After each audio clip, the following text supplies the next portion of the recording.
Milline on sinu hinge päris olemus? Kuidas jääratõusumärk seda võiks kirjeldada? Tere armsad kuulajad, minu nimi on Margot, olen intuitiivne astroloog ja astroloogiaõpetaja.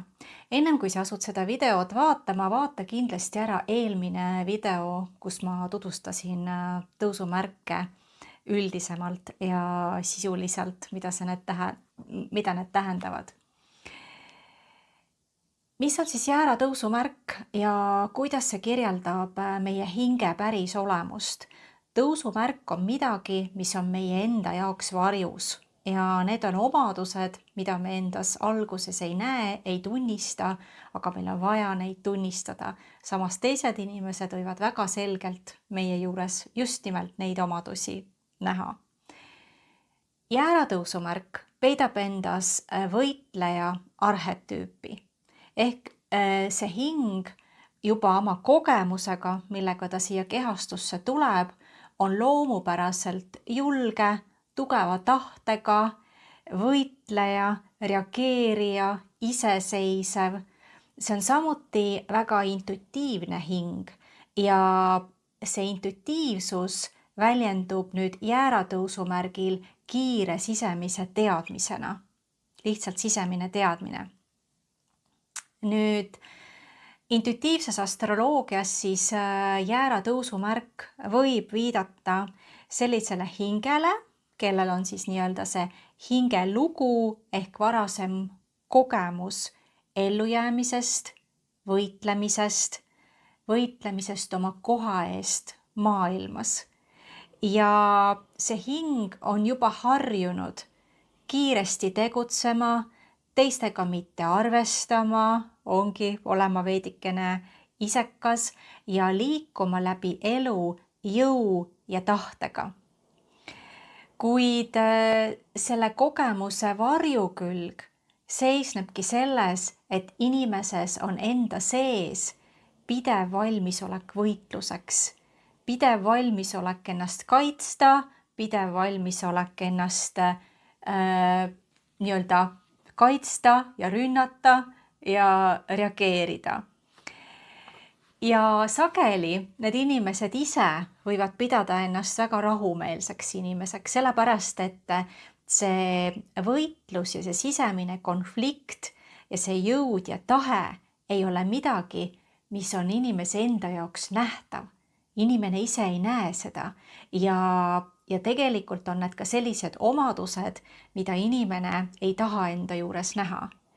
Nii et kõik need omadused on inimese enda jaoks kuskil varjul ja pinna all, samas kui teised ümbritsevad inimesed võivad neid omadusi väga selgelt näha ja ka seda varju poolt. Nüüd, kuna inimene ise võib pidada ennast väga rahumeelseks, siis mis hakkab juhtuma?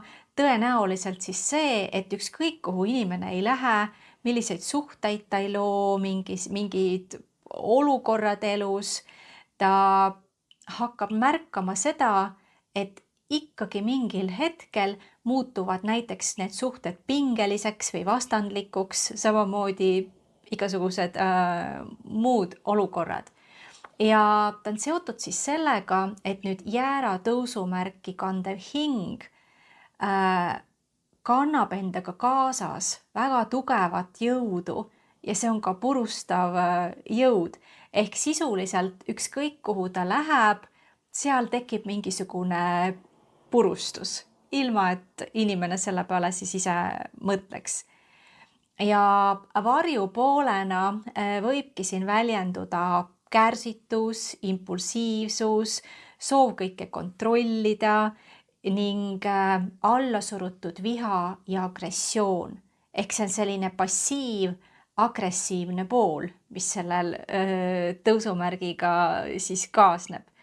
Nüüd, mida vähem inimene seda tahab näha, tunnistada, siis seda rohkem sisuliselt juhtuvad sellised konfliktid nii-öelda juhuslikult tema elus. Ehk talle tundub, et jälle juhuslikult on mingisugune konfliktne olukord, kuhu ta on sattunud.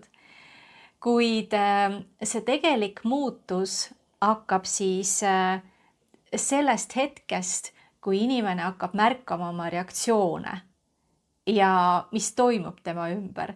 Sellepärast, et kõik, mida me ju näeme ja kogeme, on nii-öelda meie enda looming, meie enda elu looming. Seega jäära tõusumärgi kõrgem potentsiaal, kuhu me tahame liikuda, ehk ühelt poolt näha, millised omadused meis on läbi selle tõusumärgi, et mis on siis see meie hinge päris olemus ja kuhu me tahame edasi liikuda. Nüüd kõrgem potentsiaal on tõesti, et see hing ongi reaalselt algataja, tal on väga palju jõudu ja ta peabki julgelt liikuma oma suunas. Siis kindlasti seisma tõe eest ja kaitsma enda piire ja julgema välja tuua enda autentsuse. Ehk jäär ütlebki, et sa pead olema autentne ja siiras. Ja kõike seda tuleb teha siis rahulikult, teadlikult ja südamega. Nüüd selle hinge areng seisnebki ühel juhul selles, et kuidas kasutada seda oma väga tugevat jõudu ilma võitlemata. Ehk kuidas saada oma soovid ja eesmärgid ilma, et peaks kedagi alla suruma, et peaks kellegiga võitlema või kasutama varjatud agressiooni. Samuti on väga oluline selle seisuga, et inimene veidi püüaks aeglustuda oma tempot. Selleks, et hakata märkama elu peenemaid energiaid ja selleks, et hakata märkama oma ümbritsevaid inimesi, et mida need ümbritsevad inimesed ka mõtlevad ja mida nad tunnevad.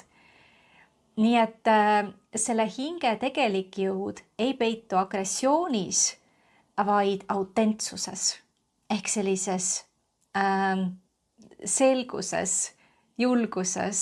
julguses olla mina ise ja seda sellisel viisil, et ma ei loo purustust enda ümber. Kuidas tundub? Võid julgelt kirjutada kommentaaridesse, kas see resoneerub sinuga või mitte. Ja kui sulle see video meeldis, pane like ja telli kanal, olen sulle väga tänulik. Näeme juba järgmises videos.